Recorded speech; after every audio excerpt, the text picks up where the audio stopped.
Assalamualaikum warahmatullahi wabarakatuh. Selamat pagi semuanya. Semoga dalam keadaan sehat dan baik. Perkenalkan, nama saya Dina Damayanti, NPM 2018 4150047, kelas Y7A, dengan mata kuliah Pembinaan Kompetensi Mengajar Biologi. Baik, di sini saya akan membahas materi tentang gangguan dan pengaruh psikotropika pada sistem koordinasi manusia. Sistem koordinasi terdiri atas sistem saraf, sistem endokrin, dan sistem indera yang saling bekerja sama dalam mengatur kegiatan tubuh. Oleh karena itu, apabila salah satu mengalami gangguan ataupun kelainan, akan mempengaruhi sistem kerja koordinasi. Yang pertama, ada gangguan dan kelainan pada sistem saraf manusia.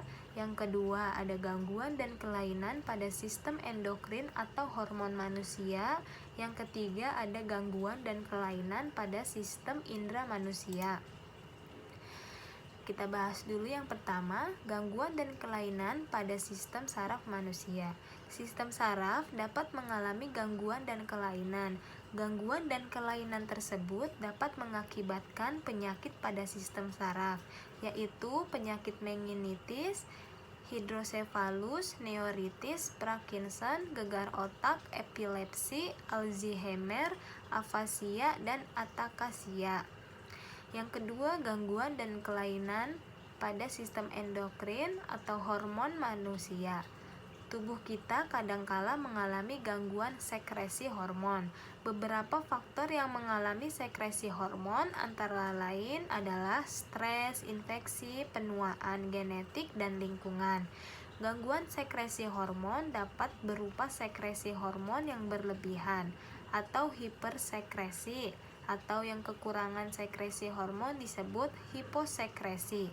Yang ketiga, ada gangguan dan kelainan pada sistem indera manusia. Sistem indera yang tersusun dari mata, telinga, kulit, hidung, dan lidah dapat mengalami gangguan dan kelainan. Baik, selanjutnya, pengaruh psikotropika pada sistem saraf.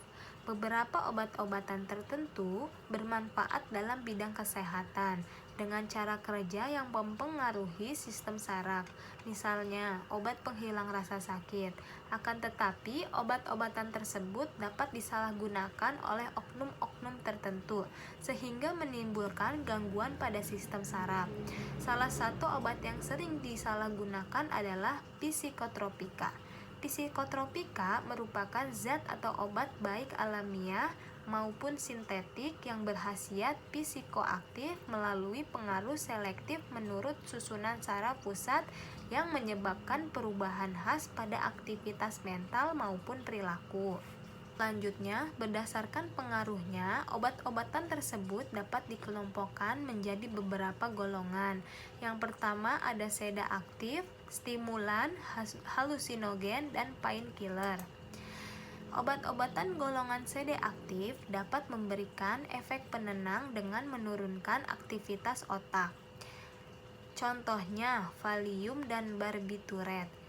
Obat-obatan golongan stimulan dapat menimbulkan efek yang menjadi lebih aktif, tidak mengantuk, dan memberikan kondisi prima dengan mengaktifkan susunan saraf dan pusat, meningkatkan kerja otak. Contohnya, amfetamin dan kokain. Halusinogen. Obat-obatan golongan halusinogen dapat memberikan efek halusinasi pada penenangnya. Golongan ini merupakan golongan psikotropika yang paling berbahaya dengan menimbulkan efek yang sama seperti narkotika. Contohnya marijuana, ekstasi, heroin, kokain, dan ganja. Selanjutnya, golongan painkiller. Golongan ini dapat menghilangkan rasa nyeri dengan cara menekan bagian otak yang mengatur rasa nyeri.